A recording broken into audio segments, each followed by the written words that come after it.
దీక్ష అడుగుతూ ఉంటుంది. ఆ రోజా ఇంట్లోనే ఉండి అరుణ్ బావుని నాకు సొంతం కాకుండా చేయాలనుకుంటుందా? ఆ రోజాను అస్సలు వదిలిపెట్టకూడదు అని దీక్ష కోపంగా రగిలిపోతూ ఉంటుంది. ఇప్పుడు ఆ స్వీట్స్ వాళ్ళు తింటూ ఉంటారు కదా! ఆ స్వీట్స్ తిన్న రోజా ప్రాణాలు కోల్పోతుంది. ఎందుకంటే ఆ లడ్డూల్లో మనం విషం కలిపాం కదా! అని జగదీష్ అంటాడు. అప్పుడే చామంతి ఇదంతా చాటుగా వింటుంది. ఏంటి ఆ స్వీట్‌లో విషం కలిసిందా అని అనుకుంటుంది. ఒకవేళ విషం కలిసి రోజా ప్రాణాలు కోల్పోయినా కూడా పోలీసులు వచ్చి ఎంక్వైరీ చేసినా కూడా మన మీదకైతే ఆ కేసు ఏమాత్రం రాదు. మనమే విషం కలిపామని ఎట్టి పరిస్థితుల్లోనూ తెలియదు. ఎందుకంటే ఆ స్వీట్ బాక్స్ ఇచ్చి వచ్చింది చామంతి కదా! కాబట్టి చామంతి నేరస్తురాలవుతుంది. చామంతి జైలుకి వెళ్తుంది.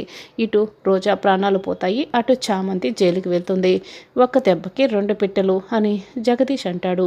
ఇక ఆ మాటలన్నీ చామంతి వింటుంది. అక్కడిని ఎలాగైనా కాపాడాలి అని పరిగెట్టుకుని ఇక రోజా దగ్గరికి వెళ్తూ ఉంటుంది. సరిగ్గా అప్పుడే రోజా ఏడుస్తూ ఉంటే, ఈ స్వీట్ని మనమిద్దరం షేర్ చేసుకుందాం. ఫస్ట్ నువ్వు తిను రోజా, తర్వాత నేను తింటాను అని లడ్డూని రోజా నోటి దగ్గర పెట్టి తినిపిస్తూ ఉంటాడు. అప్పుడే చామంతి పరిగెత్తుకొని వస్తుంది. ఇక అరుణ్ చేతిలో రోజా నోటి దగ్గర ఉన్న లడ్డూని విసిరి కొడుతుంది. అరుణ్ రోజా ఇద్దరైతే షాక్ అయ్యి చామంతి వైపు చూస్తూ ఉంటారు.